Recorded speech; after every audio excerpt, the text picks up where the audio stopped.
Sikasso et Koutiala bénéficient désormais de l'interconnexion entre la Côte d'Ivoire et notre pays. Les infrastructures réalisées dans ce cadre n'attendent que leur inauguration.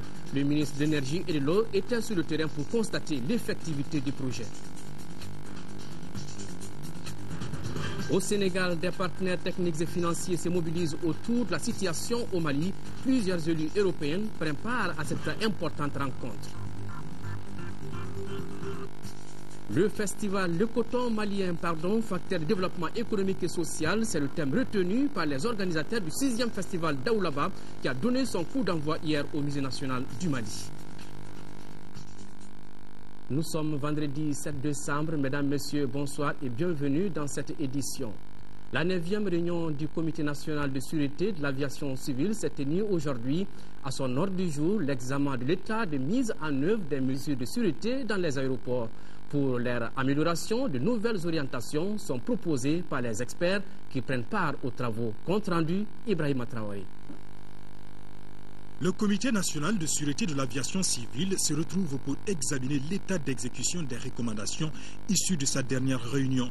Il étudie essentiellement la mise en œuvre des mesures de sûreté sur les plateformes aéroportuaires. Le but est de prendre des décisions visant à développer davantage le transport aérien au Mali dans un environnement sain, sûr et sécurisé. La 9e réunion du Comité national de sûreté se tient à un moment difficile de l'histoire de notre pays. Et c'est l'occasion pour moi d'attirer votre attention sur l'importance que le gouvernement du Mali accorde à la protection des usagers de l'aviation civile contre les actes d'intervention illicite. La sûreté est donc l'affaire de tous et de chacun. La réunion du Comité national de sûreté est une exigence de l'Organisation de l'aviation civile internationale. Les experts estiment que les aéroports restent des cibles privilégiées pour les terroristes et autres types de criminels. Les moyens de défense existants demeurent perfectibles pour faire face à ces menaces. Un défi qui exige une véritable synergie d'action tant au plan national qu'international. Bientôt la fin des coupures intempestives à Sikasso et Koutiala. Les réseaux électriques de ces deux villes ont bénéficié de l'interconnexion entre la Côte d'Ivoire et le Mali. Le ministre de l'Énergie et de l'Eau s'est rendu sur les deux chantiers hier. Il a constaté que les travaux sont terminés et les centrales de Sikasso et Koutiala n'attendent que leur inauguration. Envoyés spéciaux à Sikasso, Daouda Sidiki Diarra et Aliou Touré. Depuis le 19 octobre dernier, la ville de Sikasso a changé de visage. C'est là à travers l'interconnexion des réseaux électriques de la Côte d'Ivoire et du Mali. De quoi réjouir le directeur régional de l'EDM qui voit ainsi les capacités de son service renforcées. Que ce soit Koutiala ou Niambourgouni, on a eu beaucoup de difficultés pour satisfaire la population depuis vraiment une décennie. Et maintenant que cette interconnexion arrive, vraiment nous l'accueillons vraiment avec beaucoup de fierté, avec beaucoup de joie.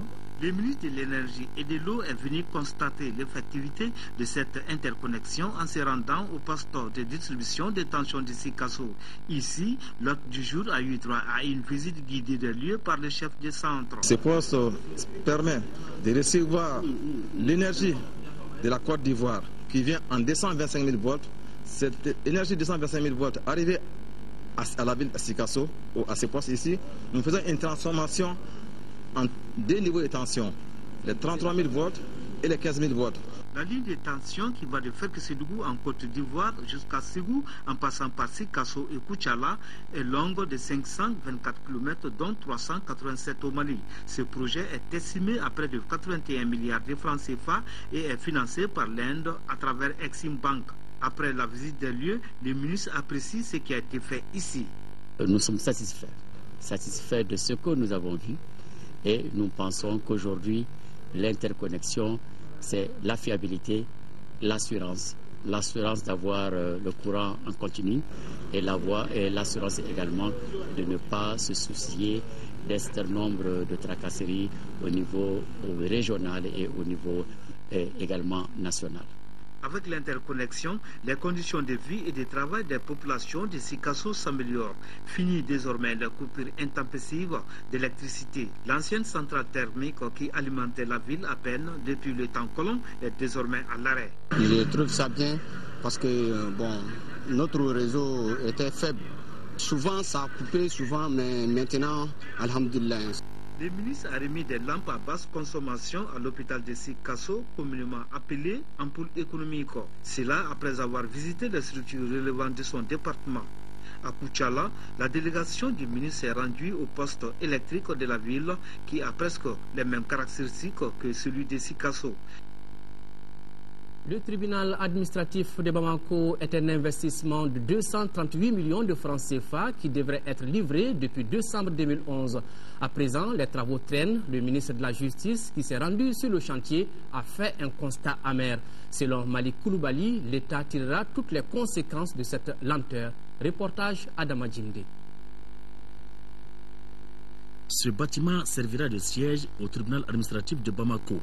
Il comprend 2 salles d'audience, une dizaine de bureaux et des annexes. Quelques ouvriers étaient en plein travaux de peinture quand le ministre de la Justice arrivait sur les lieux. L'état d'avancement du chantier n'est pas du tout encourageant. Je ne suis pas satisfait, en ce sens que les chantiers ici ne dorment pas, ils somnolent. L'État était censé prendre possession des locaux depuis décembre 2011. Nous sommes en décembre 2012. Bien sûr que la crise a bon dos, mais les bâtiments étaient censés être livrés bien avant l'avènement de la crise. Cette visite du ministre n'était pas une visite guidée, car le chef de chantier ne s'y trouvait pas, encore moins l'entrepreneur. M. Koulibaly a également visité un titre foncier numéro 1418, domaine du ministère de la Justice, dont une bonne partie, soit 37 lots, ont été réattribués à certains particuliers. Même constat, même déception. Même l'État n'échappe pas à la spoliation foncière. Au surplus, le ministère de la Justice. L'État demeure un sujet de droit, c'est vrai. Et à ce titre, nous allons immédiatement engager les procédures qu'il faut pour faire annuler les attributions concédées sur les parcelles du ministère de la Justice. L'espace en question est situé à l'ouest de l'Institut national de formation judiciaire à Bolé-Banakabougou en commune 6. Autre chantier cette fois-ci terminé, une nouvelle unité industrielle spécialisée dans la fabrication de fer à béton verra bientôt le jour au Mali. Elle produira environ 150 tonnes de fer, toutes dimensions confondues, et emploiera plus de 500 jeunes maliens. C'est en prélude à l'inauguration de cette nouvelle industrie située à Tienfala, dans la région de Koulikoro, qu'une délégation du département en charge du commerce et de l'industrie vient d'effectuer cet après-midi même une visite sur le dit site. Constat, les travaux ont atteint un taux d'exécution de 100%. Reportage Abdraman Maïga. S'enquérir de l'état d'avancement des travaux de l'industrie malienne de fer, tel est l'objectif visé par cette visite de terrain effectuée par cette délégation du département en charge du commerce et de l'industrie. Cette sortie s'inscrit dans le cadre des activités préparatoires de la cérémonie d'inauguration de cette unité industrielle située à une trentaine de kilomètres de Bamako, c'est l'axe Koulikoro. Lancée en 2010, les travaux de cette usine qui permettra au Mali de fabriquer environ 150 tonnes de fer par jour ont atteint un taux d'exécution de 100%. C'est une entreprise qui est très importante pour notre économie. La matière première, ce sont des ferrailles et le produit c'est du fer à béton. Et Dieu seul sait que notre pays en a besoin. En décidant d'implanter cette entreprise au Mali, ces initiateurs visent 2 objectifs essentiels, à savoir approvisionner le marché local et sous-régional en fer de qualité et lutter contre la pauvreté en offrant plus de 500 emplois directs aux jeunes. Déjà à une semaine de son inauguration, cette usine de fer emploie plus de 180 jeunes maliens. Les préoccupations évoquées sont surtout par rapport au fer importé qui ne respecte pas les normes. Et cette entreprise nous a rassurés par rapport au respect des normes, mais le prix constitue une préoccupation parce que les diamètres n'étant pas les mêmes, or on les vend au même prix. Au cours de cette visite, la délégation du département du commerce et de l'industrie a successivement visité les hangars de réception de ferraille, les fours de transformation et le laminoir. Elle a ensuite pris connaissance du processus de transformation de la matière première en produit fini. Cette visite a pris fin par une séance de travail avec le premier responsable de l'industrie malienne de fer. Cette unité industrielle sera inaugurée le vendredi prochain par le ministre du Commerce et de l'Industrie.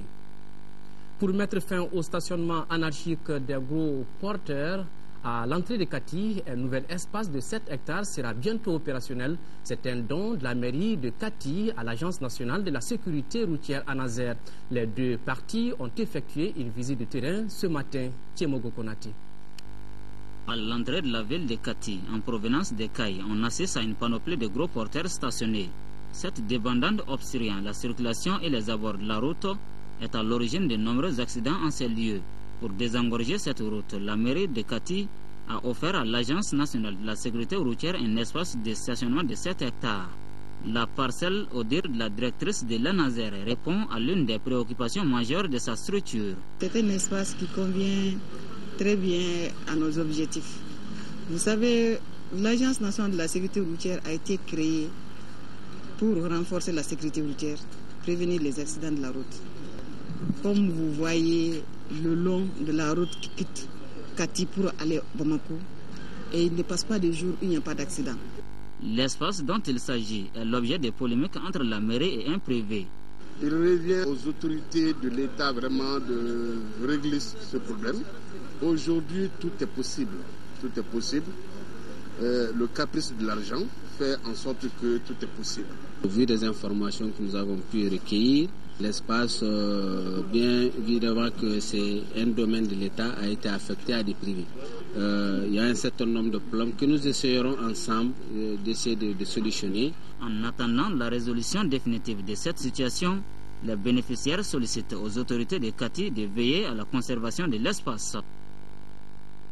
Les acteurs du développement social de notre pays sont en conclave depuis ce matin et c'est là pour évaluer l'état de mise en œuvre à mi-parcours de leur programme au titre de l'année 2012 et apprécier des programmes opérationnels de l'année 2013. Tels sont les objectifs des journées de réflexion organisées par le département de l'action humanitaire, de la solidarité et des personnes âgées. Reportage Amadou Ouattara. Ces journées se proposent d'identifier les difficultés et les contraintes rencontrées dans la mise en œuvre des activités de l'année 2012 et de parvenir à une hiérarchisation des priorités pour 2013 et une planification des actions.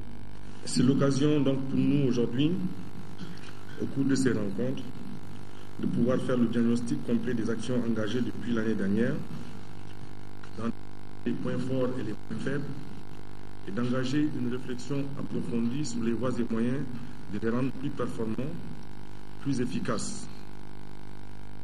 Bref, en contribuant à l'atteinte des objectifs que nous nous sommes assignés et qui du reste demeurent conformes aux immenses espoirs placés par les populations dans ce domaine sensible.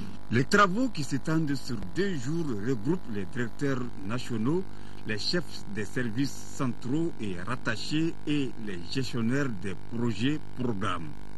Ils se tiennent sous forme de présentation et discussion sur l'état de mise en œuvre des lettres de mission. Les présentes assises devront contribuer à améliorer la coordination au sein du département en créant une synergie entre toutes les actions identifiées. Hors nos frontières à présent, plus de 13,5 millions de Ghanéens ont voté aujourd'hui dans le cadre des élections présidentielles et législatives. Le scrutin présidentiel s'annonce serré entre les 2 principaux candidats sur les 8 en lice. Il s'agit du président sortant John Dramani Mahama qui a succédé à John Atamis, mort de maladie en juillet dernier, et du chef de file de l'opposition Nana Akufo-Addo du nouveau parti patriotique. Il y avait une grande affluence, une certaine tension qui régnait ce matin à Accra à l'ouverture du bureau de vote, confronté à quelques problèmes techniques. Le récit de nos envoyés spéciaux Boubacar Touré et Abdul Salam Bambara. De longues files d'attente ce matin dans les bureaux de vote à Accra. Certains électeurs sont sortis depuis 4 heures du matin pour être parmi les premiers à voter. Dans ce bureau de vote de ce quartier résidentiel d'Accra, les agents électoraux sont bien là et les électeurs aussi. Ils attendent les matériels électoraux et l'ouverture du bureau de vote pour accomplir leurs devoirs civiques. ce qui laisse présager une forte participation à ces élections. Oui, mais d'abord, c'est le calme qui règne. Nous avons vu des électeurs qui font la queue pour accomplir leur devoir électoral et ceci est vraiment très encourageant. Bon, nous avons constaté que le matériel n'est pas encore arrivé. Nous notons tout cela, mais nous espérons que dans quelques minutes, tout démarrera et que ça se passera bien. Donc vous êtes satisfait pour l'instant? Pour l'instant, nous sommes satisfaits. Même affluence dans ce bureau de vote de Téchié, un quartier populaire d'Accra. 1 heure après l'ouverture des bureaux de vote, les urnes étaient encore vides. La présidente de ce bureau explique que le matériel électoral est arrivé en retard. Dans les autres bureaux, la tension monte, même si le vote a commencé. Les électeurs s'agitent devant les rares policiers en faction. Situation encore explosive dans ce faubourg d'Accra où le vote n'a pas encore commencé 2 heures après, faute de matériel électoral. Les partisans des 2 principales formations politiques s'accusent. La délégation de la CEDEAO joue à l'apaisement. En tant que violence et des choses comme ça, on n'a pas peur de ça. Mais on est en contact avec la commission électorale pour les avertir, quoi. Que voilà, il y a ces problèmes, c'est d'ailleurs notre rôle aussi, pour les avertir que voilà, il y a des problèmes ici, il faut résoudre ces problèmes-là et tout. Le désordre de la matinée peut s'expliquer aussi par le couplage du scrutin présidentiel aux législatives et l'introduction pour la première fois au Ghana du système de vérification biométrique des électeurs. Partout où le matériel électoral existe, le vote a pu se dérouler normalement comme ici dans cette école moderne d'Accra. En un mot, le moins que l'on puisse dire, c'est que ce 6e scrutin présidentiel est un test grandeur nature pour le Ghana. Voilà, il faut ajouter que les premières tendances sont attendues dans la soirée et les résultats seront annoncés dans les 48 heures, selon le président de la commission électorale ghanéenne. Nous restons toujours au Ghana pour parler cette fois-ci d'économie avec le retour d'un jeune diplômé qui a beaucoup d'idées pour faire avancer les choses dans son pays à travers les technologies de l'information et de la communication. Dans le tumulte d'Accra, Richmond Owusu se sent comme un poisson dans l'eau. 1 an à peine que ce jeune entrepreneur est revenu de ses études aux États-Unis. Accra change énormément. Il s'y passe beaucoup de choses en ce moment. En particulier pour les affaires, il y a beaucoup d'investissements. C'est de plus en plus moderne. Le retour au pays, une évidence pour Richmond Owusu. Il faut dire que le Ghana affiche un taux de croissance de 13% et le jeune homme a déjà créé un magazine et un réseau social avec des amis, Young, Rich and Famous, en français jeune, riche et célèbre, et ce pour concurrencer Facebook. Les nouvelles technologies émergent sans aucun doute dans toute l'Afrique, et en particulier au Ghana. Je ne connais pas les chiffres exacts, mais chaque mois, il y a des entreprises qui s'installent au Ghana dans ce domaine. Il y a vraiment beaucoup d'opportunités. À 49 ans, Herman Chineri fait partie des précurseurs. Celui que l'on surnomme le Bill Gates africain a créé son entreprise de conseil informatique il y a 20 ans. Pour lui, ce qui a changé la donne, c'est Internet et le téléphone mobile. Pour la majorité des gens, dans les milieux ruraux, c'est le premier contact avec les nouvelles technologies. Ça les connecte au monde entier, ça veut dire que d'un coup, on peut faire du commerce avec eux et établir des transactions. Sa dernière idée, créer un eBay africain, directement du producteur au consommateur. Les réticences, les choses trappes, Herman Chineri les connaît bien pour les avoir vécues, mais aujourd'hui, il se dit optimiste. Il semble que certains aient du mal à imaginer que l'Afrique puisse produire des technologies, à commencer par les Africains eux-mêmes, y compris nos dirigeants. Mais ça, c'est en train de changer, parce que les politiciens se rendent compte enfin que c'est en développant des industries localement qu'on fait avancer l'économie et qu'on crée des emplois. Richmond Owusu et Herman Chineri sont à l'image d'un Ghana en pleine croissance qui compte bien se faire entendre lors des élections. On vous l'annonçait dans les titres, grande réunion de mobilisation des partenaires techniques et financiers autour de la situation au Mali. Plusieurs élus européens ont pris part à une rencontre à Dakar. La rencontre était co-présidée par le ministre de l'Administration territoriale et de la décentralisation et le député maire de la Flèche en France. Envoyés spéciaux à Dakar, Mohamed Touré et Sidi Modibo Dambélé. La crise politique et le conflit armé que connaît le Mali jouent énormément sur le tissu socio-économique de notre pays. Les conséquences sont une véritable crise humanitaire et une absence totale de l'administration dans le septentrion. Fort de ces constats, les élus locaux du Mali ont mis un bon nombre de dispositifs sur pied afin de définir les grands axes d'un appui aux collectivités locales du Nord afin de leur permettre de faire face aux défis. C'est dans ce cadre qu'une réunion sur la situation au Mali a eu lieu avec un grand nombre de partenaires internationaux du Mali et des collectivités. Nous souhaitons vivement que dans un proche avenir, les différentes formes de coopération avec nos partenaires techniques puissent se reprendre pour permettre au moins ceux qui vont directement au profit des collectivités, au profit des populations, pour permettre aux populations qui souffrent actuellement au quotidien de cette situation puissent voir une amélioration de leur situation dans les jours, semaines ou mois à venir. Les différents partenaires venus écouter le Mali, à savoir le représentant de l'UEMOA, des Pays-Bas, le président des groupes Pays Mali-France, le député maire de Grenoble, entre autres, ont tous adressé des messages de soutien aux collectivités et au peuple du Mali. Il nous appartient à nous, collectivités locales de l'Union européenne, de faire pression, n'est-ce pas, pour que la solution soit trouvée la plus vite possible, parce qu'il y a urgence. Les élus maliens ont saisi l'occasion pour informer les partenaires sur les vraies réalités du Mali, contrairement à ce que les lobbies veulent bien faire avaler à la communauté internationale. Aux Philippines, un typhon a provoqué la mort de 500 personnes, un bilan d'ailleurs provisoire. Sur place, les hôpitaux sont débordés. Des fosses communes en guise de cercueil, impossible pour ces familles d'identifier les corps couverts de boue. Le sud des Philippines est en deuil 4 jours après le passage du typhon Bopha.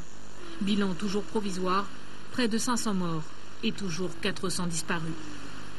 Dans les hôpitaux, des centaines de blessés s'entassent, traumatisés et hagards. On était piégés sous un arbre. J'ai entendu mes enfants crier maman. C'est la dernière fois que je les ai vus. Les vents de 210 km/h ont ravagé des villages entiers. Routes bloquées par les débris, ponts cassés. Les secours ont bien du mal à arriver jusqu'aux sinistrés. Plus de 300 000 personnes se retrouvent à présent sans abri et beaucoup dorment dehors. Les autres se sont réfugiés dans des centres de fortune. Pour l'État, cette tragédie est arrivée à cause de constructions illégales. Les maisons ont été détruites dans des zones qui étaient dangereuses et aussi près des côtes. Nous devons reloger ces gens dans des lieux plus sûrs et les aider à reconstruire au lieu de les laisser vivre dans ces endroits risqués. Pas assez de colis alimentaires, d'eau et de tentes pour tout le monde. Les autorités sont totalement dépassées. Quant aux sinistrés, pour la plupart des migrants très pauvres venus travailler dans les mines, il ne leur reste plus rien. Voilà, suite à cette catastrophe, le président de la République par intérim a adressé un message de condoléances à M. Benigno Simeon Aquino III, président de la République des Philippines. Message ainsi libellé. C'est avec une profonde affliction que j'ai appris les pertes en vies humaines et les énormes dégâts matériels provoqués par le typhon Bopha qui a frappé votre pays le 4 décembre 2012. En ce moment de deuil et de recueillement au nom du peuple et des institutions du Mali ainsi qu'à mon nom personnel, j'ai l'honneur d'exprimer au peuple frère des Philippines et à vous-même notre profonde solidarité et nos sincères condoléances. Je prie pour le repos de l'âme des disparus et formule des vœux de prompt rétablissement aux blessés. Je vous prie d'agréer, Excellence, les assurances de ma haute considération, le président de la République par intérim. Sur un tout autre plan, la 6e édition du festival Daoulaba a débuté hier au Musée national du Mali. Le thème retenu cette année est le coton malien, facteur de développement économique et social. Organisé par l'association Route du Sud, ce festival a pour objectif de valoriser le coton pour sa transformation locale, voire la professionnalisation de la filière. Rachel Tessougué. La variété des activités prévues pour ce festival Daoulaba permet aux participants d'apprécier l'importance de la filière coton au Mali, notamment les conférences débats sur la culture du coton, les expositions de produits et les défilés de mode. La coordinatrice de l'association Route du Sud a surtout mis l'accent sur l'impact économique. L'objectif de ce festival est de montrer la richesse du coton que le Mali produit et surtout de montrer que la transformation locale peut nous permettre de répondre à plusieurs questions. La question économique, la question sociale. Aussi, une telle initiative ne pouvait laisser les responsables de la CNDT indifférents. Ce festival pour nous est un cadre idéal parce que ce festival est en train de nous aider pour la promotion du coton malien, pour voir toutes les dispositions à prendre pour justement amplifier cette consommation nationale au plan artisanal, voire même au plan de l'industrie textile. Pour le ministre de l'Artisanat et du Tourisme, au-delà de l'agriculture, ce festival met surtout en exergue le potentiel de développement que recèle la filière coton au Mali. L'organisation du festival d'Aoulaba apparaît comme un moyen efficace d'inciter les Maliens et les visiteurs étrangers à consommer le coton et ses sous-produits en vue de créer des richesses pour tous. Parmi les conférences débats prévues, on retiendra surtout celle des femmes valorisatrices de coton en milieu rural. 2 chercheurs américains et un Malien ont reçu le prix du président Barack Obama. Cette distinction est une reconnaissance des efforts déployés par ces chercheurs dans le domaine du paludisme. Le prix a été présenté cet après-midi aux autorités maliennes lors d'une cérémonie qui a eu lieu à la faculté de médecine, de pharmacie et d'odontostomatologie. Moussa Fani.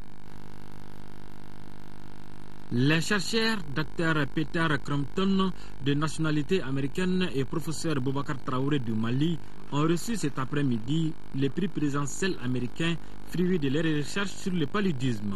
Le but de leurs travaux est l'acquisition de nouveaux vaccins contre le paludisme.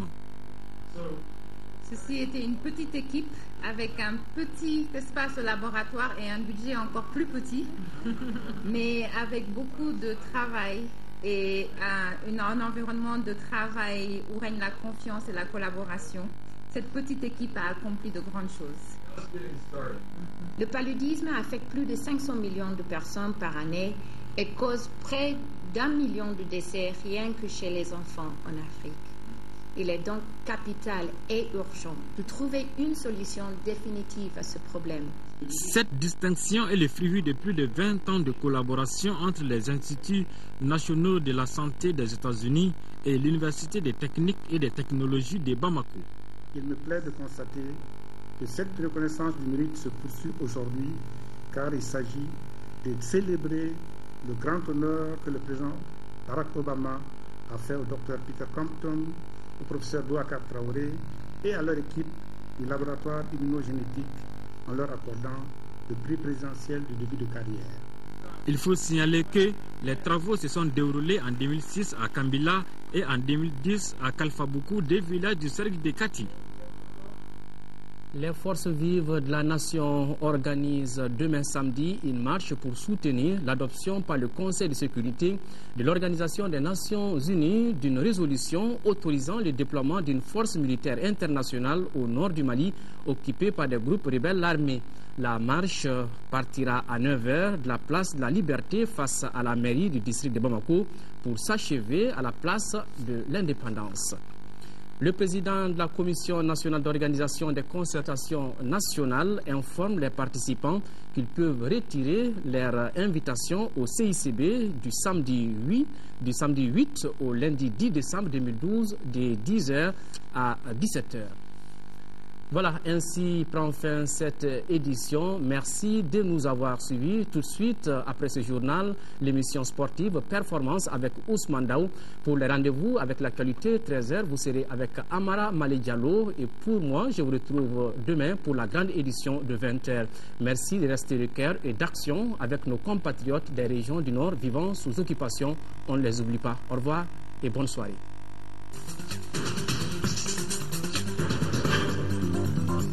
Thank you.